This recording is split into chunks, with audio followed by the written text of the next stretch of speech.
Private sector organisation में employ के लिए ट्रेनिंग पीरियड क्या होता है और ये किन एम्प्लॉय पे लागू होता है, किन के लिए ये ट्रेनिंग पीरियड होता है और किन को ट्रेनिंग में रखा जाता है, इसके बारे में आज जानेंगे और बात करेंगे। तो सबसे पहले जान लेते हैं कि training period private sector organisation क्यों रखती हैं और ये किन के लिए होता है। तो जब भी कोई एम्प्लॉय या कोई पर्सन नया अपने कॉलेज से स्कूल से पास आउट होकर जब भी वो पहली बार इंडस्ट्री को ज्वाइन करता है, जाके किसी ऑर्गेनाइजेशन को ज्वाइन करता है, तो उसको इंडस्ट्री का कोई भी अनुभव नहीं होता है। उसको का फैक्ट्री का जहाँ भी या ऑर्गेनाइजेशन में जहाँ भी जॉब करने जा रहा है, तो जो भी काम उसको जिस डिपार्टमेंट में रखा जाता है, जिस जॉब के लिए उसको रखा जाता है, उसको वो सारी चीज़ें का कोई अनुभव, प्रैक्टिकली अनुभव नहीं होता है। थ्योरेटिकली हो सकता है उसने पढ़ा होगा, जाना होगा, लेकिन प्रैक्टिकली उसको वो चीज़ें नहीं पता होती हैं। तो ये सारी चीज़ों में क्या होता है, ये सारी चीज़ें उसको सिखाने के लिए, ट्रेनिंग देने के लिए उसको 1 साल के लिए वो कंपनियां क्या करती हैं, उनको ट्रेनिंग पीरियड में रखती हैं और 1 बाय 1 करके हर डिपार्टमेंट से लेके सारे जो भी कंपनी के रूल्स रेगुलेशन पॉलिसीज, उस डिपार्टमेंट के जो भी गोल हैं, कंपनी के जो भी गोल हैं, सेफ्टी से रिलेटेड, क्वालिटी से रिलेटेड, प्रोडक्टिविटी से रिलेटेड, ये सारी चीज़ें उनको सिखाई जाती हैं। 1 बाय 1 करके उनको सारे काम करवाए जाते हैं और उनको टास्क दिए जाते हैं। तो ये सारी चीज़ें उनको सिखाई जाती हैं। इसके साथ साथ HR टीम उनको ट्रेनिंग पीरियड में उनको जो भी है क्लासरूम में उनको ट्रेनिंग देती है, अपनी कंपनी के जो भी रूल्स रेगुलेशन है उनको वो सिखाती है, बताती है। उनको सैलरी से रिलेटेड, उनको जो भी एम्प्लॉय को बेनिफिट्स मिलने वाले हैं, किस तरह के बेनिफिट मिलने वाले हैं, वो सारी चीज़ें बताती हैं। इसके साथ साथ उनको वायलेशन के बारे में सारी चीज़ें कंपनी के बताती है कि किस किस तरह के वायलेशन पे किस किस तरह के उन पे एक्शन होंगे और वो कितने सीवियर खतरनाक होंगे, वायलेशन करने पे उन पे कितने स्ट्रिक्ट एक्शन लिए जा सकते हैं। तो ये सारी चीज़ें उनको ट्रेनिंग पीरियड में बताई जाती हैं। बेनिफिट्स में उनको जितनी भी तरीके से एम्प्लॉय बेनिफिट होंगे कंपनी के, वो सारी चीज़ें बताएंगी कि उनको कैसे उन लोगों को क्लेम कर सकते हैं, वो एम्प्लॉय कैसे उन बेनिफिट को ले सकते हैं। उसके साथ साथ उसको वर्क से रिलेटेड सारी ट्रेनिंग्स, जॉब स्पेसिफिक ट्रेनिंग उनको प्रोवाइड की जाएगी कि उस किसी भी जॉब को जो काम उनको अलॉट की जा रही है उसको कैसे परफॉर्म करना है, क्या चीज़ें उनको फॉलो करना है, किस सीनियर के उनको इंस्ट्रक्शन फॉलो करने हैं और किन जूनियर के साथ उनको काम करना है और उनको जूनियर को साथ में लेके वो काम को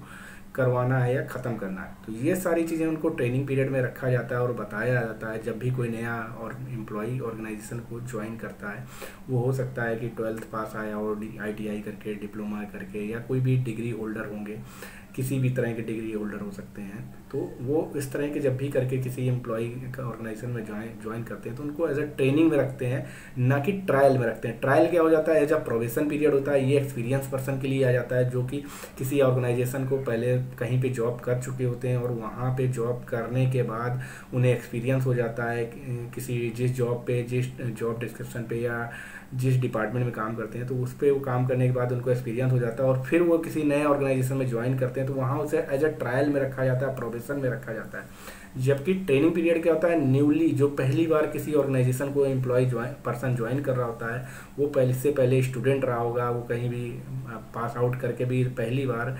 इंडस्ट्री में जॉब करने आ रहा होगा या फैक्ट्री में जॉब करने आ रहा होगा, उसे प्रैक्टिकली नॉलेज कुछ भी नहीं होगा किसी भी डिपार्टमेंट का या ऑर्गेनाइजेशन का। तो वो जब वहाँ पे आता है तो उनको सारी चीज़ें काम कराते कराते प्रैक्टिकली और थ्योरेटिकली नॉलेज उस ऑर्गेनाइजेशन के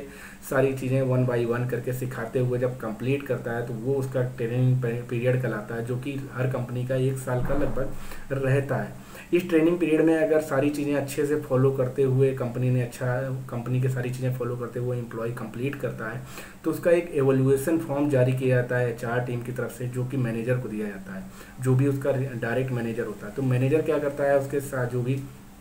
साथ में काम करने वाले लोग होते हैं या जिनको साथ वो सीनियर के साथ या जूनियर के साथ काम कर रहा होता है, तो उन सारी चीज़ों को ध्यान में रखते उसका एवोल्यूएशन करता है अलग अलग पैरामीटर पे। वो हो सकते हैं सेफ्टी में कैसे वो परफॉर्म करता है, वो चीज़ों को कैसे कितनी तेज़ी से सीख रहा है उस डिपार्टमेंट की और एम्प्लॉय कंपनी के जो भी रूल रेगुलेशन है, और उनको कितने अच्छे से फॉलो कर रहा है रूल रेगुलेशन को। जो भी उसको जॉब दिए जा रहे हैं वो कितने टाइमली मैनर पर कंप्लीट कर रहा है, और वो जो जॉब उसको काम अलॉट किए जा रहे हैं वो कितने अच्छे ढंग से उसको कर रहा है। उनकी जो वर्क की क्वालिटी है, काम की क्वालिटी है, वो कितनी बेहतरीन है, कितनी अच्छी है, वो कितना अच्छे से कर रहा है। इसके साथ साथ जो भी अदर उसके साथ में लोग रहते हैं उनके साथ उसका बिहेवियर कैसा है, उनके प्रति उनको कैसे डील करता है, वो सारी चीज़ें जब तो अच्छे से मैनेजर एवेल्यूएट करता है, तो जब वो पाता है कि एम्प्लॉय सारी चीज़ों में अच्छे से परफॉर्म कर रहा है तो उसको रेटिंग 1 देता है और साथ में रिकमेंड करता है कि इस बंदे को कंपनी रोल पे या पर कंफर्म कर दिया है, ट्रेनिंग पीरियड से कंफर्म करके अब इसे परमानेंट बेस पे कर दिया जाए। तो जब इस तरह की रेटिंग, वो कई तरह की कंपनी की अलग अलग रेटिंग रहेंगी कि वेरी पुअर, पुअर या फिर एवरेज, बिलो एवरेज या फिर गुड, एक्स्ट्राऑर्डनरी। तो इस तरह की रेटिंग में से जो भी उसको रेटिंग देंगे, अगर उसे परमानेंट करना है तो गुड, वेरी गुड जो भी देना है दे के उसको परमानेंट बेसिस पे रिकमेंड कर देते हैं। तो एचआर टीम क्या करती है, उसको कंपनी रोल पे और परमानेंट रोल पे कर देती है। जब परमानेंट रोल पे कर देती है तो कंपनी की तरफ से कई सारी और बेनिफिट्स मिलने लगते हैं, और कई जगहों पे जो डिसीजन ट्रेनिंग पीरियड में था, डिसीजन नहीं ले सकता था या उसको ऑथराइजेशन नहीं थे, तो वो ट्रेनिंग पीरियड में होने की वजह से उसको बहुत सारे ऑथराइजेशन नहीं होते हैं और डिसीजन नहीं ले सकता। तो वो सारी चीज़ें उसको परमानेंट होने पे, कंपनी रोल पे होने पे वो सारी चीज़ें डिसीजन ले सकता है, उसको बहुत सारे ऑथराइजेशन मिल जाते हैं जिनका यूज़ करके वो अपने काम को और अच्छे से परफॉर्म कर सकता है। कई सारे ऐसे एम्प्लॉय होते हैं कि वो ट्रेनिंग पीरियड अच्छे से नहीं कर पाते हैं, सही से चीज़ें जो उनको अलॉट की जाती हैं वो सारी चीज़ें अच्छे से परफॉर्म नहीं कर पाते हैं। तो अगर वो नहीं कर पाते तो उनको क्या किया जाता है कि दोबारा से उनको ट्रेनिंग पीरियड में, उनकी ट्रेनिंग पीरियड जो होता है उसको एक्सटेंड कर देता है। जब मैनेजर इवैल्यूएट करता है उनको और पाता है कि वो अच्छा सा नहीं है, उनके सारे पैरामीटर में कहीं ना कहीं लैग कर रहा है, तो उसको जो ट्रेनिंग पीरियड है उसकी एक्सटेंड कर दी जाती है। 1 मंथ, 2 मंथ, 3 मंथ को एक्सटेंड कर दिया जाता है, और एक्सटेंड करने के बाद उसका दोबारा से फिर रीएवोल्यूशन होता है। रीएवोल्यूशन में अगर वो बंदा अपने आप में सुधार करता है, अच्छे से परफॉर्म करता है, तो फिर उसको अच्छा से अगर सुधार करता है तो फिर उसका रिवॉल्यूशन किया जाता है। और अगर उसमें पाया जाता है कि अच्छा सुधार है, बाकी चीज़ों में इंप्रूवमेंट हुआ है, तो क्या किया जाता है, उसको कंपनी रोल पे परमानेंट रिकमेंड कर दिया जाता है, एक रेटिंग देके कि वेरी गुड है या गुड है अभी, और उसके बेस पे इसको कंपनी रोल पे कर दिया जाए, परमानेंट कर दिया जाए, उसको कंफर्मेशन लेटर दे दिया जाए। अदरवाइज अगर दोबारा से वो फिर भी नहीं पाया जाता, अच्छा नहीं पाया जाता, तो क्या किया जाता है, उसको अनसेटिस्फैक्ट्री या बिलो एवरेज, एवरेज रेटिंग दे के उसको बता दिया जाता है कि नहीं, ये कंफर्म करने लायक बंदा नहीं है, अपने जॉब जो भी इसके जॉब के लिए लिया गया था उसके लिए उसके परफेक्ट नहीं है और उसके लायक नहीं है। तो कंपनी क्या करती है, उसको एक नोटिस दे के उसको बता देती है कि आप अपने लिए जॉब सर्च कर सकते हैं, आपका ट्रेनिंग पीरियड पूरा हुआ, बट आप हमारी कंपनी के जिस डिपार्टमेंट के लिए थे वहाँ उसके लायक हैं नहीं।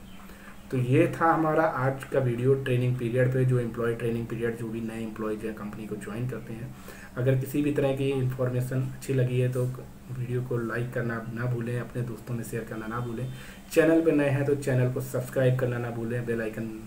जरूर प्रेस करें ताकि आने वाली वीडियोज़ आप तक सबसे पहले पहुँचें।